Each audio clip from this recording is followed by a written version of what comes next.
like, subscribe for your chance to get janktified. Know what I'm talking about? Yes. One lucky or a few lucky winners are going to get a few bottles of these. You can try them out yourself. I'm going to cook a pork butt later, so check this out. This dry rub is going to be perfect. Amazing. Yes, I can't wait. Let's get into the episode. It's the Joshua Morones Podcast. Probably the best podcast in the universe. It's the Joshua Morones Podcast. Maybe the best podcast in the earth. It's the Joshua Morones Podcast. Probably the best podcast in the USA. It's the Joshua Morones Podcast. Okay, maybe just the best in the RJFA. It's the Joshua Morones Podcast. All right, so everybody, I got a local celebrity right here. Mr. Lamar Jones. We've been trying to do this for what seems Only 27 years. That's about 20. forever, man. And finally, I got you here, man. I don't know what's going on in the world right now, but for the people that don't know you, introduce yourself and tell them a little bit about yourself. Oh, man, how much time we got? Lamar Jones, man, musician, published author, barbecue sauce connoisseur, lover of people, man. I do it so that I can give back. Yeah. You know what I mean? So just somebody trying to make a difference, man, with my gifts and my talents and exercising that right to do good. You know what I mean? Yeah.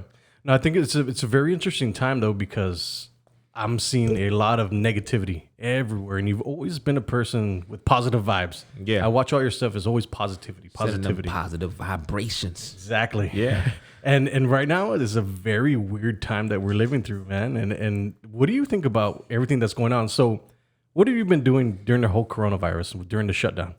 You know what? It's actually been ironically, it's really been a blessing, in my case, because it gave me a time to sit back, go in and really work on a lot of the things that normally I wouldn't get a chance to do. So I found myself with a lot of time on my hands. And with that, a lot of new projects, came about. Just being able to really, I was talking to you earlier about, working on the website, learning, taking this time to really learn, read a few books, work on self, man. Just all of the things that you normally working a job and running a business, you always talk about not having time. Yeah. So like with this thing going on, time is not an issue now. Yeah. So now you really don't have an excuse like, okay, any of those things that you wanted to get done, it's kind of the time to do it. You know what's interesting about that? I was listening to a podcast and somebody was saying that it's okay to shut down and not do anything and not want to learn new skills during this stuff. Yeah. And I was like, this is the perfect time. Perfect time. And I don't think people like you said, we don't have time in life. Now we have time. Mm-hmm. This is the perfect time to invest in yourself. Yeah. Do you think that anybody can become an entrepreneur? I want to say yes and no. Anybody can definitely be an entrepreneur. And the reason I say anybody can, because if you are willing to learn and put the time in, which we have plenty of time. Yeah. If you don't know how to do something or you didn't know how to do something, YouTube University. Yes, I am a student. You know what I mean? Being able to reach out to people, man. I know I talk a lot about networking and finding people and working with people. Like just you and I as an example, man. We met way back when, and it's still things will come up here and there, but it's been a long relationship. We've always kept in touch, and as things happen, as the timing made sense, here we are. Yeah. But as long as you're willing to learn, anybody can be an entrepreneur. Everybody has a gift or a talent or a creation or something that they're able to do, and it's just a matter of figuring out how to monetize it. And once you figure out, okay, this is what I want to monetize, how do I go about doing it? Great thing about it is we don't have to reinvent the wheel. Right. If you're thinking about a business, 9 times out of 10, somebody already is doing it. If you happen to come up with something that nobody's doing, that's a bonus. But at the same time, if you're doing something that somebody's already done, there's plenty of materials out there for you to kind of look at and research, and so you don't have to reinvent the wheel and just figure out how to do it. Especially with everything being online too now. Yes, I'm a huge advocate for online. My goal, my sole goal going forward in life is to be able to extract as much money as I possibly can from the internet. There you go. That mailbox money, man. That's what I like to call it, man. The mailbox money, that residual. Yes, but it's also important to say that what we do for a living isn't easy. It's not. It's very difficult because, I mean, for years, I was working at Dairy Queen. My dad owns a Dairy Queen, and that's all I ever knew till the age of 30. From 3 years old to 30 years old, that's all I ever knew. And I was like looking out the window one day when I was working the drive-through, and I was like, I wonder what it's like to have lunch somewhere else.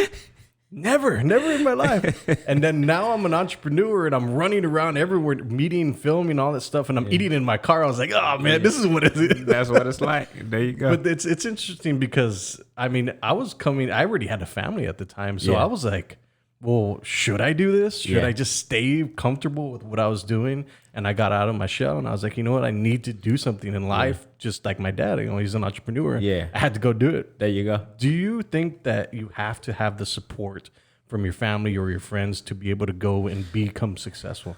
I'm going to say, no, you don't need the support from your family. And I'll explain why. It's great to have it. It's great. It's an ideal situation if you have family that supports your dream and your vision. Yeah. But if you don't have that, you still have to go out there and do your thing. That is true. and the other side of that is 9 times out of 10, your family is not going to be the people or not going to be your target audience. Those are not going to be the people that buy your product or use your service. It's going to be a complete stranger. Yeah. You know what I mean? So great to have if you have the support of your family and everything like that. But I wouldn't say it's a necessity. You really, the necessary part of it is going out there and getting customers from, non-biased folks that have no interest in who you are or what you do, and winning those people over, because that's going to sustain whatever business or service you decide to move on. Yeah, you're absolutely right, because I remember always asking for input from my family and friends. They're like, nah, that's like, I was like, man, come on. If I listened to them, I would never do anything. Nothing. You never, it's all good. You'll never get it done. So it's cool, man. It's great, man. There's a lot of people, a lot of entrepreneurs, man, that start off with a great support systems, great support and cast. Even startup money and things like that. But a lot of us are not fortunate to have that. Me being one of those people, I didn't have somebody to, give me, money to start the business. I didn't have, people that even, I wouldn't say, nobody, but family is not always the most supportive when you're doing things. Because when you come from a situation where you've never seen anybody do it. Right. Especially in I don't know anybody in my family aside from maybe one cousin or so of mine that actually was an entrepreneur doing something. I didn't really understand what an entrepreneur was and probably into my early 20s, man. Yeah. And not even then, because I was doing, music, independent musician, and selling CDs out the trunk and things like that. And that was really my first, I guess, crack at being an entrepreneur, if you will. But I knew nothing about business at all. Yeah. I was just doing what I knew to do. And it's not until later I start really learning about, entrepreneurship, running a business, getting things done, like all the things that come with running a business. And sales is probably one of the hardest things that anybody can do. If you don't like rejection, this life is not for you, man. I can't tell you how many times I've been rejected, man. But you keep going. And I think that's the important thing, is because everybody told me, is like, I told everybody, like, this whole Facebook social media thing is going to be huge one day. You'll be able to sell a ton of stuff off it. And everybody was just like, whatever. Like, Got in on that stock. yeah, got it into the stock. But for a lot of people that don't know, Lamar has the jank. Check this out. Oh yeah. And this is in HEBs everywhere, right? HEBs, man. It's over about 247 locations at this point. That is awesome. So what do you got here? So we have with the sauce. Well, so you'll see the whole line of products here. You got the spicy is what you're holding up right now. The goodness is the latest addition to the brand, which is diabetic and keto friendly, low sodium as well. So it's the newest addition. You have the dry rub all-purpose seasoning blend, Right there. also low sodium, less than a gram of sugar per serving, all-purpose. You got that habanero, that stuff that'll put some hair on your chest, because down here in the valley, people was looking for the heat. Oh, yeah. So habanero. Then you got the original where it all started, and again, all of the products, no corn syrup, gluten free, no MSG. Then you got the big rub. That's a website exclusive. You can only get that one on the website. Then you have you got the book back here, Adventures of Sir Jankster. So that's the other thing, man. And I know we were talking about just the multiple streams of income. Yep. I'm still I'm a musician that fell into the barbecue sauce thing. So I'm still doing music. I still love it. Still doing music. So that's something else that won't go anywhere. But it's one of those things where that's actually music is what opened a lot of doors for me. Interesting. That's how I ended up here in the Valley, doing a concert back in maybe 2008. Coming here to the Valley, doing that concert, seeing what the Valley was like. And I had an opportunity to, kind of move back with my friend, Sean Elliott, who's also published author, Be Still, Little Tree, Be Still. Right. I'm quite sure you probably heard of it or seen it somewhere around. But coming here, music was the thing. Music allowed me to do a lot of traveling. I thought I was going to live and die in South Florida. Really? When I was young, you couldn't, up until I was maybe 26 when I moved here. Okay.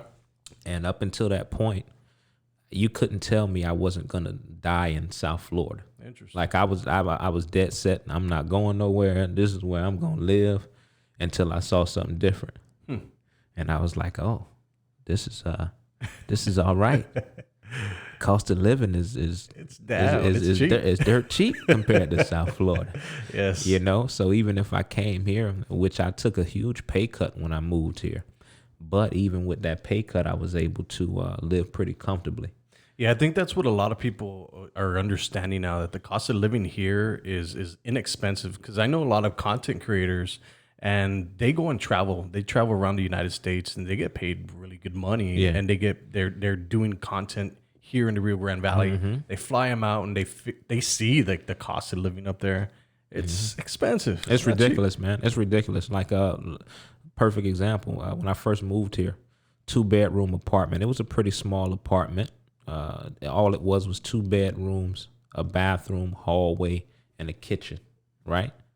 But it was a 2-bedroom apartment. Yeah. That me and my buddy Sean stayed there when we first moved here, and $375 a month. Ooh, man, I'd love to pay $375. Now, we're not paying $375 a piece.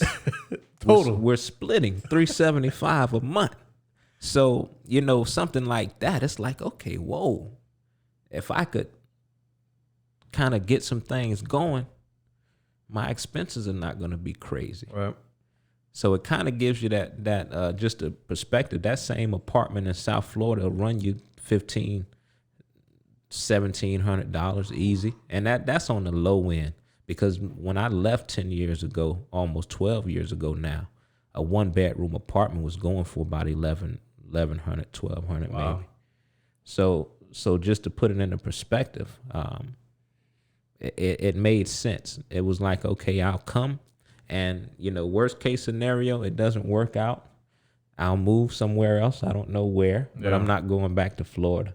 Interesting. That was my take on it. Yeah, it's the Rio Grande Valley doesn't get enough credit, and I think a lot of people True. They talk smack about the Rio Grande Valley, and it's the people that have never been here. True. That's what it is. True. And so, what's your one take from the Rio Grande Valley that if you talk to somebody in Florida or LA or anywhere else, what's the one thing that you would tell them about the Rio Grande Valley? Well, you know what? When I moved here, aside from the cost of living, which is really sexy, you know, when you talk to anybody that especially from South Florida, it's like, oh, you paying what? You know, and nobody believed me. The other thing was, you know, my experience when I came here was hometown feeling, you know, very friendly people. I didn't feel any, you know, when I moved here, obviously because I'm, you know, African American, like when I moved here, I would get looks and stares, right? But it was never like in a bad way. It was more of a curiosity. Interesting. And you know, at my experience being here, as I was here a little longer, and you start to understand, okay, there's not many of us here, and there's a lot of people down here that have never seen black people, even now. Yeah. You know, so it's crazy. But I just never got that feeling. So I always felt welcome wherever I went down here in the Valley. That's awesome. And for me, that was probably one of the initial deciding factors on, am I going to really consider moving back to this place? Because I knew, you know, okay, I'm in a place that's predominantly Mexican people, and but it's not an issue for me. I've never had an issue. You know, in South Florida, you got every type of ethnicity that you can think of, you know, where I grew up. So it's not new to me. It's not really different to me. Because people would ask, you know, is it a cultural shock? You know, is it really? Then I'm like, not really. You know, I mean, I grew up with everybody. Yeah. So it's no big deal to me. Like I said, I'm a people person. You know, I like to see people win. And I think everything has to do with, you know, the energy that you give off as well. So when you see a certain image portrayed on TV of how black people are, this and that, but you meet somebody and it's like the complete opposite. Yeah. You know, that changes the game a little bit. No, you're absolutely right. Like I grew up just liking everybody. I could talk to anybody. Color has nothing to do with anything. It's just the way people are. Yeah. And the vibes, like you said. What do you think about what's going on in the world right now? Because these riots are getting out of hand. Like, what are your thoughts about the George Floyd death? Well, you know, the sad part about that is it's nothing new for me. Experiences and everything. You know, I've had my own experiences and run in with, you know, the law and things of that nature. But this is something that's been going on for a very, very, very long time. But the only difference is now it's televised. Now it's all over social media. It's amplified. Yeah, so people see it now versus it happening and you really don't know or don't hear about it. Now you know these people's names. You know what I mean? And it's all over. And it's just something that's it's been going on forever. So what I think about it is I'm glad that it's getting the attention that it has gotten over the past, you know, few months or whatever, and then weeks. But it still lets you know that there's a long way to go. And like the only thing my biggest thing has always been, you know, doing what you can in your immediate vicinity. Right. Because voting is, you know, a whole nother subject. There's some stuff going on with the voting right now in Georgia. You know what I mean? Where they're, you know, the machines are not, you know, not enough machine, not enough staff, all this other stuff. You're waiting in line for hours to vote, this and that. So there's so many things in place that, you know, you could go into that rabbit hole that goes on forever. This is stuff that has always been going on. Yeah. So my biggest thing has always been, you know, what can you do right now? Not, you know, tomorrow, not next week. Not, you know, what can you control? What can you control right now? What can you do right now? Yeah. You as a podcast and, you know, entrepreneur and doing your things like having a platform. What can you do right now? Everybody can do something. That's an interesting take though, because I feel like sometimes, like I got a message the other day saying like why I'm not using my platform to talk about these things. I don't think people understand that it's a very touchy subject. It is. If you talk about certain things and you say one word wrong, you get demonized. Yeah. If you don't talk about it, you get demonized. Yeah. If you don't do one thing or the other, you get demonized. Yeah.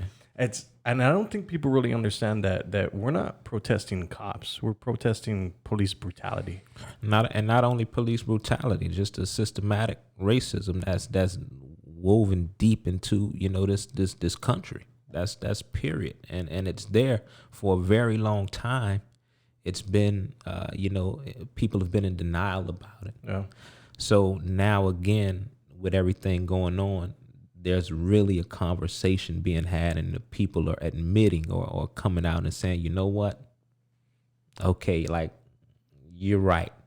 You know, a lot of time you would say something about that and it's like, oh, you know, that's in your head. Right. That's not really happening, you know, but now It's undeniable. it's undeniable. Yeah. And it's always been undeniable. It's just that everybody else couldn't see it. Yeah.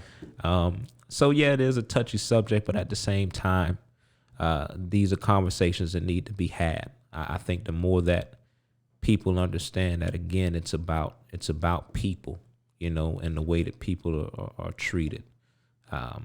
Again, for me, it's never been, you know, I'm just doing it for my people. And everybody, you know, there's another conversation that's always had, I think, about, you know, people being pro-black or things of that nature, and you get the conversation of, you know, oh, you're racist because you're pro-black. Right. But I don't think there's any people, Mexican, Cuban, Haitian, you know, white people, you know, everybody loves their people. You should. Yeah. Doesn't mean that you love any other people less, but of course you're gonna, you know, want to do the best that you can do to help your people. That's a given. But yeah, just you know, doing what you can, and like I said, in your immediate vicinity, doing what you can to help your community. I think my goal and my mission has always been, how can I improve the quality of life of the people in my community, whoever those people are. If they happen to be black, if they happen to be white, if they happen to be Hispanic, whoever, those are the people I want to help. Interesting. That's an interesting take, because I believe you do. Each one of us can touch somebody, as small as it can possibly be. Maybe one person is going to listen to this, and take away something. I think it's worth it. I'm gonna tell you something that's really cool, man. And I don't talk about it a whole lot, but some people that know me, when I came here, I started a mentoring program back in maybe 2007, 2008 in South Florida. When I moved here, I kind of brought that along. Well, it was 2005, 2006 actually. But when I moved here, I kind of brought that along with me. And one of the things I've always wanted to do is give scholarships. Okay. Right. So we're probably about 4 or 5 years in right now, where I've continued to give scholarships to graduating seniors, because I still work with the school system as well, right, you know, in Weslaco. But, you know, being able to give those scholarships, and now the way that my scholarship works is I actually get with the counselors at the school, and I say, you know what, there's some kids who are very deserving of scholarships that may not be able to fill out all of the paperwork, may not know how, may be C students, but have ambitions of going to college. And the counselors, because they get to talk to these kids on a daily basis and really get into, you know, what their lives are and what they're dealing with and things like that. So I say, you know what, I need y'all to pick, you know, 3 to 4 kids every year. And those who are, and that's how I'm going to give my scholarships out. It's not going to require. Now, usually what happens is they have to, when you get it through the school, a lot of time you have to register for class, and then they kind of cut you a check, right, to show that you're going to college. Mine is, I'm giving it to you, so you're getting a check from me. You don't have to register for no classes or this or that, because it's not about that for me. It's really about just giving that scholarship for those kids that are very deserving, that just may not, because I was that kid, you know what I mean? See, I was a B student, but I was a B student because I was in honors classes and I was doing just enough to get by. Yeah. I think I found out the one time that, you know, because my classes, I guess were the equivalent of AP classes at the time, but if I got a C in a class, it was actually weighted as a B. Interesting. Worst piece of information I could have ever got, dude, because at that point I was like, oh, well, I'm going to do just enough. Right. So I finished school that way, graduated 3.1. But just if I didn't know that information, I probably at least would have tried to get a B. Yeah. You know, just because I'm trying to lay back. Yeah. But I wanted to go to college, and I never really had those conversations with my counselor or anything like that, or access to certain scholarships and things like that. I just didn't know how. No, I didn't have the guidance. So again, the scholarship is for those kids that are very deserving, that just may not get a chance or an opportunity to actually apply or get those type of scholarships. So, and that's something I've just wanted to do for a really long time. And again, that's something small that I'm able to do in my immediate vicinity with running a business, with having access to some extra money, so I can do stuff like that. You bring up an interesting subject, though, because I'm a C student. I was always a C student, man. And I was like, oh, man, I never really took school seriously, but I did. I mean, I got through it all. And then I went to college. I was like on a 10-year degree plan. And this brings me to my next question is like, do you think that people need to have a college education to become successful? Absolutely not, man. Absolutely not. I have 2 associate's degrees. One of them is in CAD drafting and architecture. I went to ITT Tech right out of high school. I haven't worked in that field since I graduated. Never. I did some things right out of there, but it wasn't what I wanted to do. I wanted to get into residential design. But you go to a firm and you say, okay, well, this is my portfolio. This is what I've done. But you got to have 2-3 years experience. All right, I just got out of college. Where am I supposed to get this experience? Okay. And then I went, for education. And at one point, I thought I would end up teaching. Now, mind you, I still work in the school as a teacher's aide alongside everything else I have going on. But I have an associate's degree in education. The business kind of had school take a back seat because business was moving in such a way that I was like, man, you know what? If I'm going to do anything, I need to focus on this business because I see, the potential in it. But no, college is definitely not a necessity. Does it help? Could it help? Definitely. The knowledge, the networking involved in being able to go into a college and build those relationships, things like that. Those are all very important things to either running a business or if you decide to, work for somebody, that's cool too. Everybody's doesn't want to be an entrepreneur, and that's fine too. But no, definitely not necessary. Good, but not necessary. Let's talk about opportunity. I find myself as I go into more social media stuff and I'm out there a little bit more, I'm getting more opportunities. And a lot of times I'm a risk taker. Mm-hmm. I'll take a risk. A lot of people I know will not do that. Yeah. What do you think about opportunity? Should you take every single opportunity and test it out? Because I think this is only something that you learn over time, being in business, getting to meet people, networking. What do you think about opportunity? A lot of time you have to create your own opportunity. Point blank, period. I mean, there's not always somebody that's going to give you an opportunity to, start your business or to, put you in a position to do well with whatever it is that you're doing. So a lot of time you have to get out there and start it yourself. But opportunity is important. If you're able to provide opportunity, I think which is another thing I work on, because I want to provide some of those opportunities that I wish I had, even with something as simple as a scholarship. Right. Those are opportunities that I did not have. So even if you can provide those opportunities, at some point in time, once you get to a certain place, because, your business, you're not going to get there by yourself, period. It doesn't happen. I don't, anybody you talk to, I don't care. If they told you they did it by themselves, there's absolutely no such thing as self-made. Yeah. Somebody help you do something along the way. You know what I mean? You're absolutely right, man. Yeah. So that's kind of makes no sense, self-made. But it's important to, once you get to a certain position, to be able to come back and provide some of those opportunities. Yeah. But opportunity is key, man. Sometimes all you need is an opportunity. You just need your foot in the door that one time. That's it. That one time. That's it. One time, and then from there, preparation and opportunity. Equal success. You hear that all the time. That's the thing. So you have to always be prepared for whatever comes your way, because you never know when that thing is going to happen. That is 100% true, man. You never know, man. Yeah, and it's crazy because some of the weirdest, some of the biggest opportunities come when you least expect them, or from the people that you are not even thinking about, things happening. When I think about starting a business, the barbecue sauce business and everything had everything to do with being prepared when HEB came around with a contest. That was it.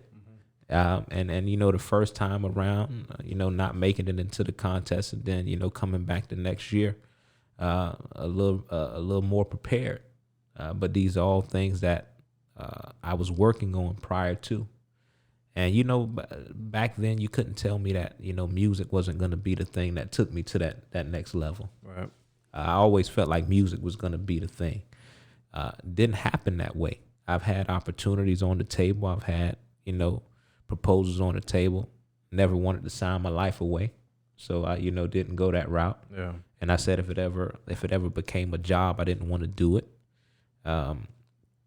So just being prepared though, at every opportunity. So if it did come up, I was ready to go. And I think also to add on to that is the consistency of it. Once you have it going, you have to stay consistent. Definitely. You have to show up day after day after day after day. even when you don't feel like showing up, man. Like it, man. I think I said something a little while back, man, was like, just show up. You know what I mean? Just show up. Because there's been, examples of, events or something that I might have been a part of. And before the event, I can remember a couple events. I can remember feeling like, is this really the event that I, want to go to? Is this, is it going to be, what I expect it to be? But then you get into that mindset of, just show up. And you end up showing up, and it ends up being one of your best, opportunities, period. It just works out that way. And those are things. Yeah, you just gotta show up, and like you said, being consistent, man. Nothing happens overnight. I know a lot of people look at things, and it's like even with you and the podcast and everything going on, just happened. Yeah. Cause this is fairly recent. Well, I started it last year, and I did about 8 episodes, and then I took a break. So a year. Yeah. Right. But it's been working on it. When you look at everything that I'm doing now, I've been doing this. I was 17 when I made my mind up that music was going to be my thing. Until I started doing barbecue sauce 12 years ago. It's crazy. All right. So it's always been, how can I do this? How can I progress on this thing? Because this is what I'm working on. And I've been able to incorporate the music and all of that into the barbecue sauce and things like that in the way that I advertise and market and make it, stand out. Differentiated from everything else on the market. So I've been able to kind of use those talents. It's kind of like you're stacking accomplishments on top of accomplishments and top and top and top until you get to a big enough place where you can look back and say, yes, I'm growing this. Yeah. This is awesome. But at any time, I think it's also important that we can lose it all. You could. It's a very interesting time, and we were talking about the stock market because we both got into the stock market. Yeah, get in. If you get in, Tesla, baby. I am not a financial advisor. No, don't listen to us. But it's a very research. It's a very interesting thing because we were talking about the stock market, and I was like, I've never done more research in my life, learning about businesses and how it literally. Everything has to do with everything. Yeah. So everything. Starbucks just lost $3 billion. They closed 400 stores. 200 of them in Canada. Jeez. Crazy. Starbucks. Yeah. It's crazy. It's crazy, man. It's crazy. It's a very interesting time that we're going through. And I think since the coronavirus started, now we're starting to see the effects of everything that's come crumbling down. Yeah. And we still have, I don't even think we still haven't seen the windfall of it. We still haven't seen the bulk of what's going to happen. This is still very early on because you're talking about the staggered effects, that are going to take place after all of the unemployment, things in the house market, all of that stuff, man. you know, if big businesses are not able to pay bills, what do you think, you know, other people or situations other people are in? Which brings me to the point of, you know, we talked about multiple streams of income, man. Never really understanding until recently. Like I never, you know, no one ever taught you about me. I'm talking about me. Everything I talk about is, you know, just the experience I didn't have coming up. Nobody taught me about credit. Nobody taught me about compound interest. Nobody taught me about anything about the stock market. Nobody taught me what residual income was. Yep. Nobody taught me what, you know, a dividend stock is. You know, like none of these things were taught. But you get older and you're around people and you read up on things and you start to learn. But you, now that you know a few things, I find, even though I was doing it before, I find myself a lot more. I'm trying to tell everybody. Yeah. Hey man, you messing with that stock market? Like, yeah, you know, cause I want to, if you're not, man, this is, I mean, I from what I've read, you know, on average, you're going to gain, you know, about 10%, you know, a year on your investment. That's doing it long term. That's long term. But even that versus putting your money in the savings account, which is what they kind of tell you. Yeah. Put it in the savings account, save that 0.012% they're going to give you. Why they making money on your money? Yep. You know, it's an interesting thing though. You get older and you start doing business, and then these opportunities come up that you can start looking into. Yeah. Because you're growing your business enough, and I think that's super interesting because multiple streams of income, man. Yeah. I do not want to rely on one stream. You can't nowadays. It's been like that for a long time, man. As far as, you know, multiple streams. I've always worked, you know, a job and had, you know, a side hustle on the side. Even now, people ask me a lot of times, man, why are you still working with the school district? And I'm like, look, man, you know, right now, I have some goals and ideas, you know, for how huge this thing can be. Yeah. So with me working at a school, like even right now, this is summertime, you know, even, you know, before everything, but we had pretty much an extended summer because of everything that's going on. But usually, you know, I got summertime, you know, vacations, you know, weekends, things of that nature. Gives me time. I can still manage the two. So I'm like, as long as I can manage the two, I still love what I do at the school, you know, so it's not like I'm really working. Right. I enjoy what I do. And it also gives me access to the very, you know, kids in the population that I want to have contact with. And those are the kids that I want to continue to have, for them to have access to me. Yeah. So being able to do that, like, why would I, you know, leave it? The only time I plan on leaving is when I just absolutely can't manage both. And other than that, I stick around, you know? Yeah, it's. I think it's interesting because a lot of people won't work on their side hustle, and I think they have an 8 to 5 job, right? Mm-hmm. After that, if you don't have a family or you put your kids to sleep at 9, 10, that's your time to grind. That's it. And I don't think people will really get that. Like, I did it for many years. My wife was like, what are you doing in your office all that damn time? I was like, I'm trying to grow something, man. And now it's switched again where I'm working my full-time job. Yeah. And then I'm working still on my side hustle. Yeah. Either before work or after work. Because, you know, as a father, yeah, your kids don't care if you're busy. Not at all, man. They don't care. They're like, Dad, pulling on. Like, they don't care. That's right. Yeah, but that's another thing, man. You know, other thing is, you know, just how bad do you want it? Yeah. You know, if you really want it, you're gonna figure out a way to get it done. Point blank. Period. You'll figure it out. And putting those extra hours in, you know, that's necessary. You have to put those extra hours in. Not only do you have to put those extra hours in, you're going to have to do it by yourself for a long time until you can afford to allocate some of those tasks and chores or things that are going to help you be a little more efficient in what you do.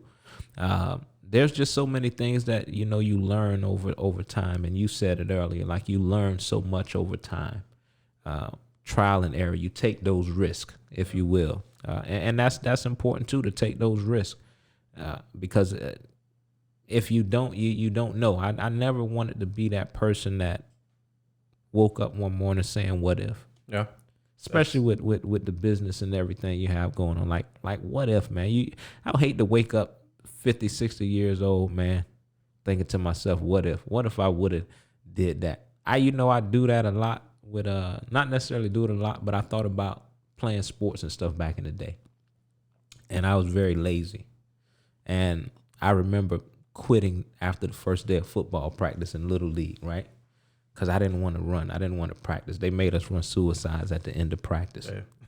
Now, mind you, I had a great practice. I just knew I was going, it's a wrap. I'm going to play football. They had me a nose tackle, right? But we ran suicides after practice, first day.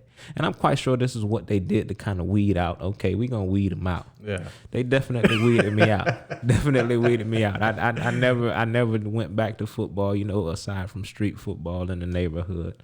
But I felt that would have been probably one of the things I probably could have been pretty good at. It's interesting because I believe life is very serendipitous. It's very like if you didn't have this one ex-girlfriend, you would have never been here. If you didn't have this one thing happen to you at your old job, you would have never been here. Yeah, definitely. But it taught me a lesson though, man.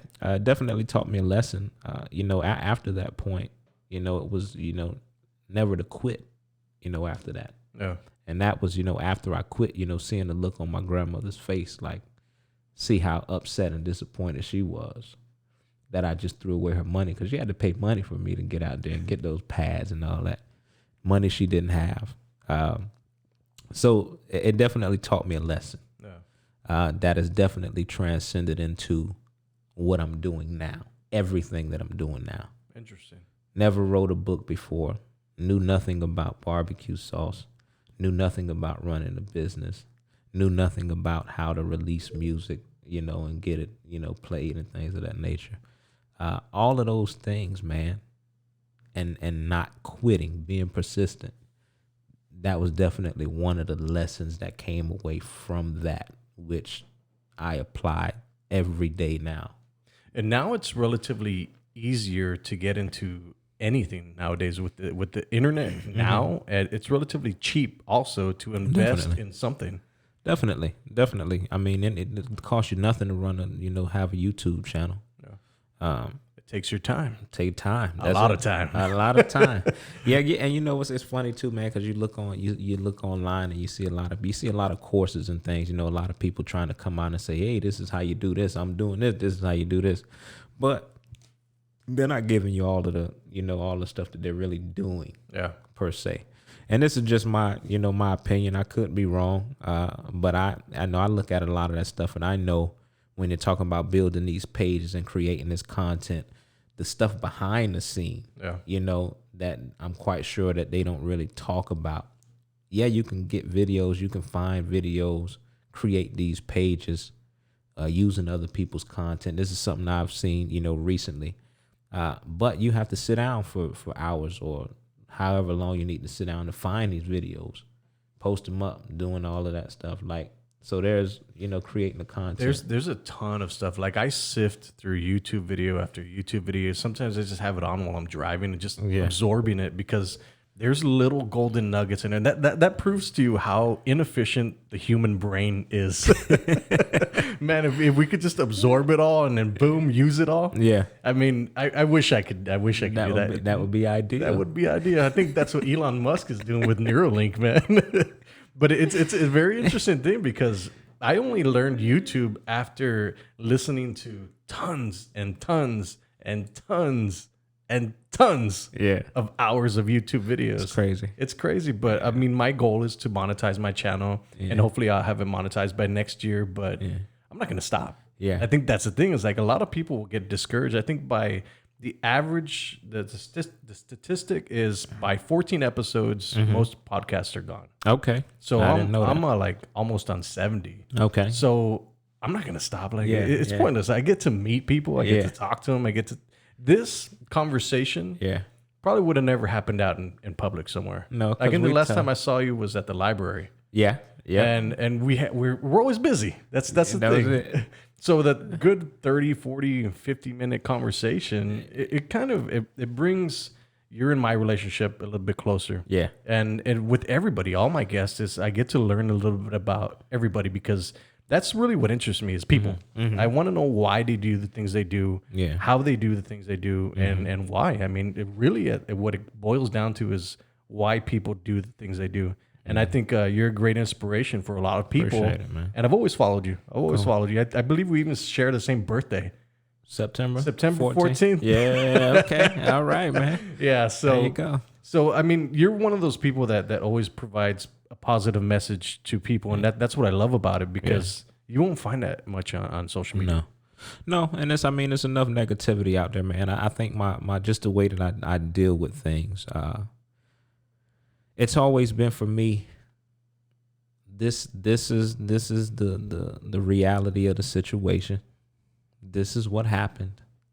There's nothing you can do about it. It's happened. It's here.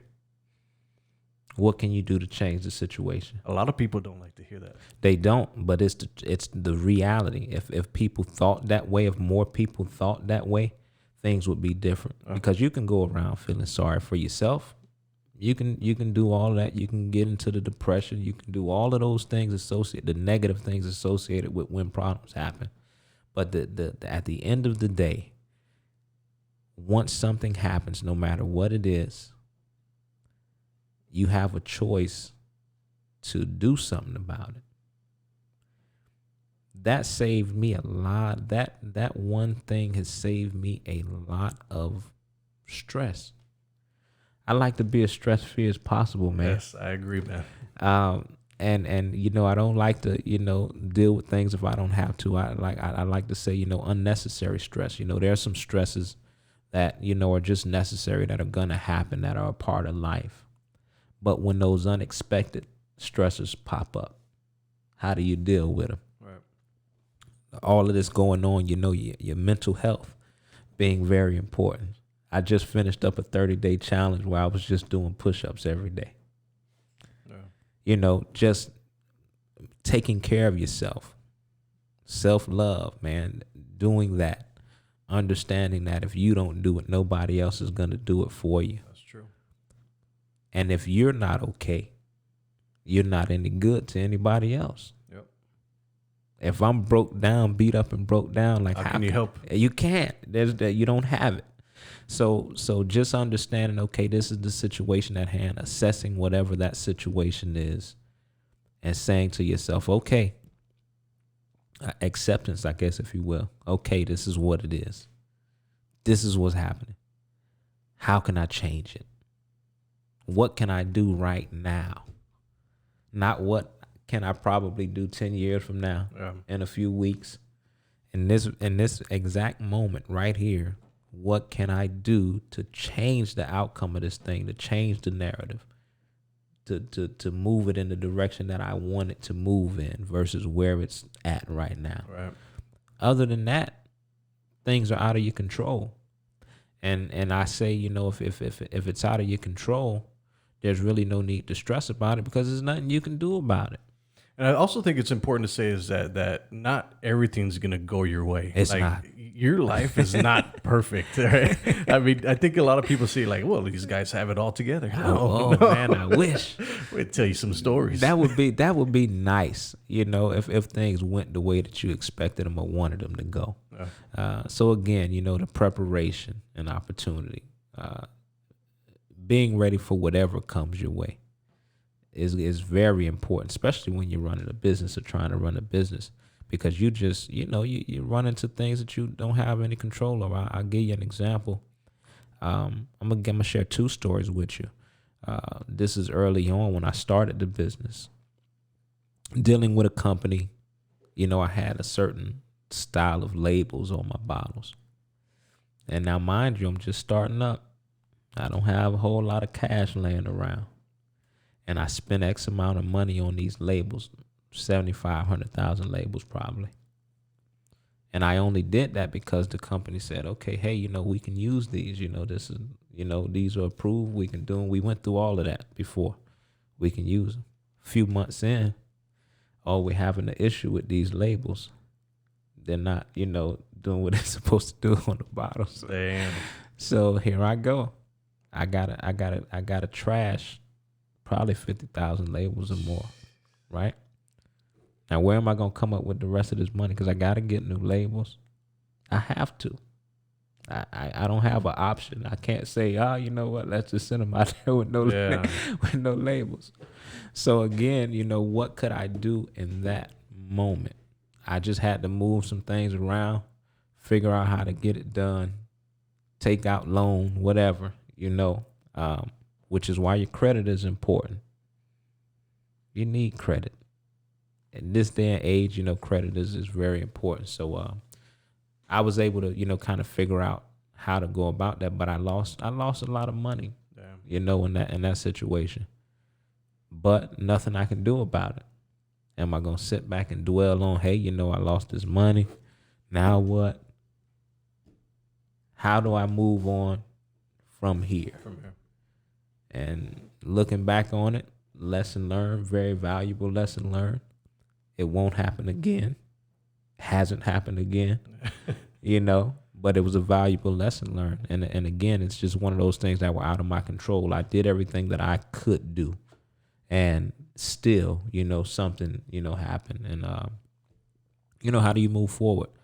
Your outlook on life, definitely having that positive outlook and positive attitude definitely helps with, my progress, I think, and just what I'm able to do in that aspect. And a lot of people tell me, how inspiring the story is and things of that nature, and that's cool. It's a very humbling thing to hear. But at the end of the day, I'm just doing what I know how to do. It's very easy to get bitter about things. Very easy. It's very hard to pick yourself back up. Mm-hmm. What kind of mentality do you think you have to be able to just trudge through it, just go through it, and no matter what, you're gonna make it? The attitude is just I can't quit, man. You can't quit. You think about why you started a thing or why you do a thing. For me, the thing that keeps me going is I feel like there's a lot of people depending on me doing well. That helps a lot. Yeah. My son is 5 now. So once he was born, that's all the other reason I need it. Nothing else really, matters at that point. It's like, okay, now you really don't have you really can't stop. Yeah, you have no excuse. There's not even an excuse. It's like you're obligated. Yeah. Now you really have to make this thing happen regardless. That reminds me of and I don't share this very much, but when I was starting to transition into what I was doing, I thought I was somewhat decently successful, and I had money in the bank. And then one day I didn't have money in the bank, and my daughter opens the refrigerator and she's like, "Hey, we don't have any food." And I was like, "Oh man, right there." That day, that'll tighten you up. Yeah, that day I tightened up, and I vividly remember that. Just 3 years old. She's 10 now. Yeah. I mean, I'm never gonna stop. Yeah, never. Because you can't. And again, like I say, you think about the people that are counting on, you doing well, because people like yourself, people like myself that genuinely want to do something for the community and give back. It's important, man. It's very important because it's rare that you see people from where you're from kind of come back. I've been doing something in Florida, for some time now too, where I go back, backpack giveaway, Boys and Girls Club. I'm a Boys and Girls Club alum. Okay. So I'm really tied to the Boys and Girls Club organizations. And I loved it. I just love to be able to go back, man, and show them that, it can be done. It's very cliche, if I can do it, anybody can do it. Yeah. But it's true. People's circumstances, everybody's story is different. Everybody's circumstance is different. But again, you have to be willing to do what you are able to do in that moment in order to kind of continue to progress and move forward. And I think that the Rio Grande Valley has a very bad stigma about that we're not uplifting our own people. And I see it. I get it. Like, nobody wants anybody to do better than them. Yeah. It's horrible. It's horrible. It's a horrible feeling, and I still get it today. Like I get it from people, but I'm gonna do what I'm gonna do anyways. Yeah. Who cares? Like, you're not my family. I mean, I don't have to deal with you every single day. Exactly. I think that's the differentiator. Is like, fine, you live in an area that doesn't support you or whatever. People don't support you. They give you hate. So what? Now I'm gonna tell you how that worked to my advantage when I moved here.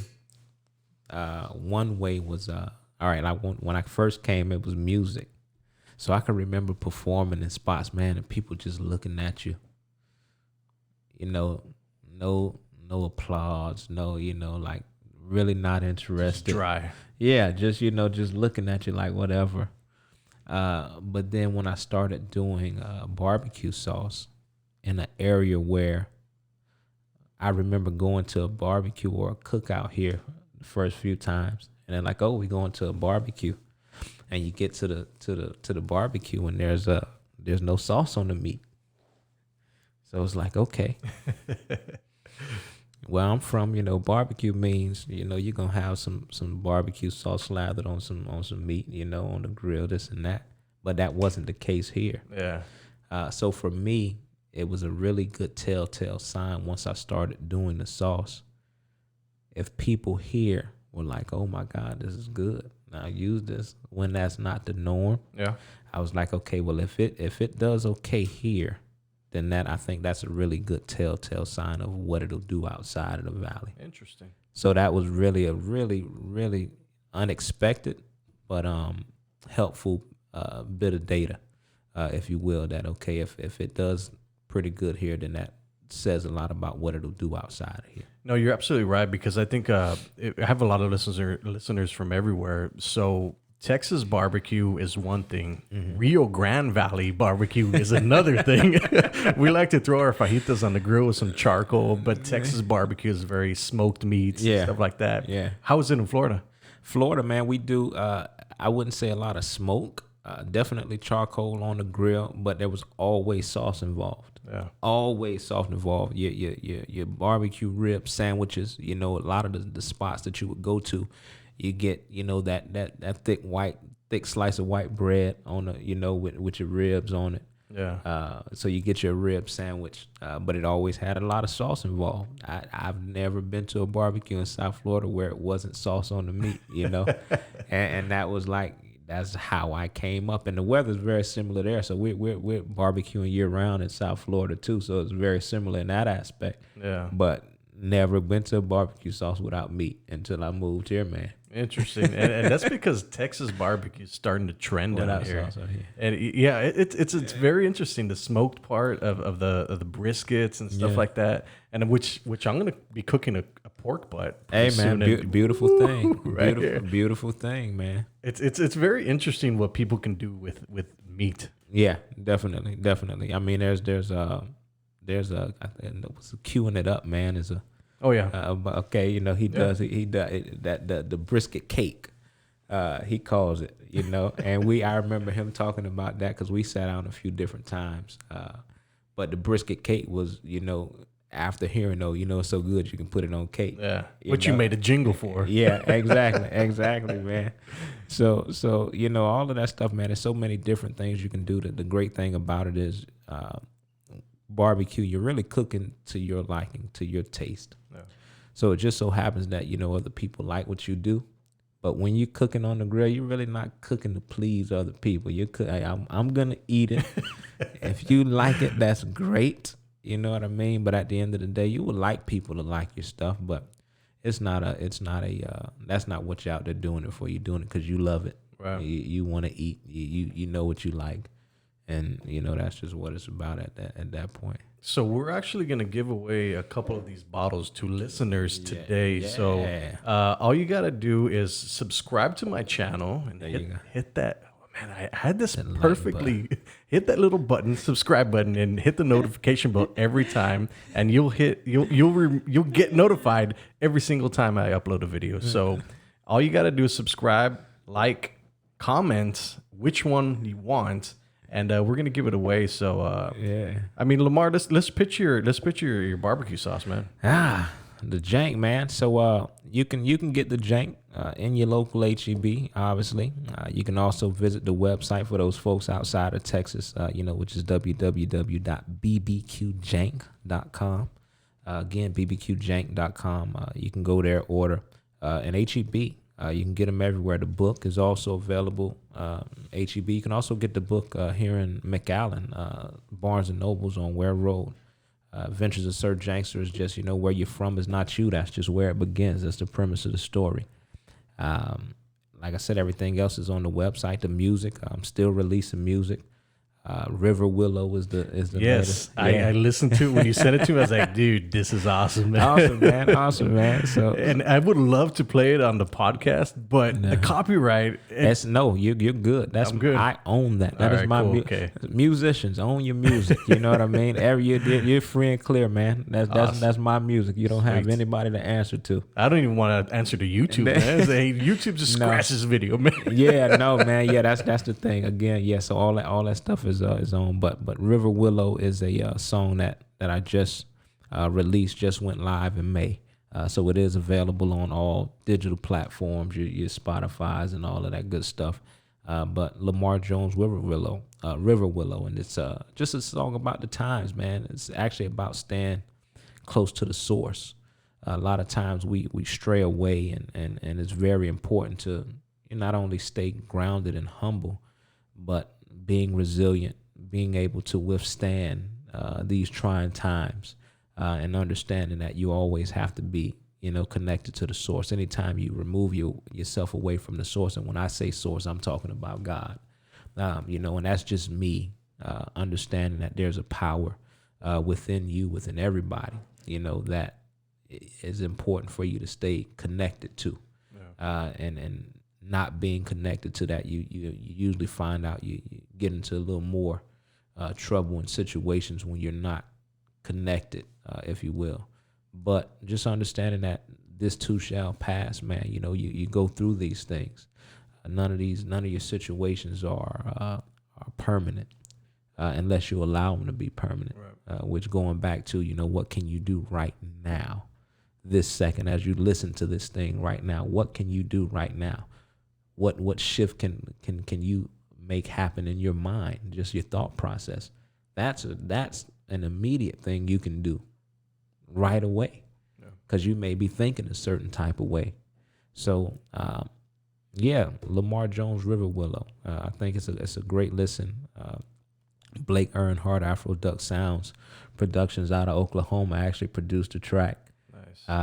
He's dope. He does his thing, man. We've done a lot of work together over the past, year or so. And I was really excited about the track, man. The track just spoke to me, and it was very current. It was, what was going on at the time, what I was feeling at the time.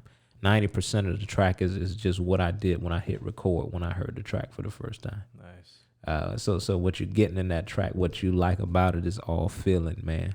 That's awesome. And that, that speaks a lot about, the art, being creative at this time. All my artists out there, man, this is definitely so the time to, be creative, put that artwork out, that you've been thinking about or putting out, and continuing to create. I got something else coming out too. Been working on a recipe book for a minute. Nice. I'll show that to you before we get out of here, man. So just staying busy, man, creating content. But Lamar Jones, River Willow. Lamar Jones 1981 is the album. Okay. That's also available. So, check those things out. Yeah, we'll put them all in the links below in the description. But Lamar, thank you very much for your time. No doubt, man. Appreciate you having me, man. Lamar Jones. It's the Joshua Morones Podcast.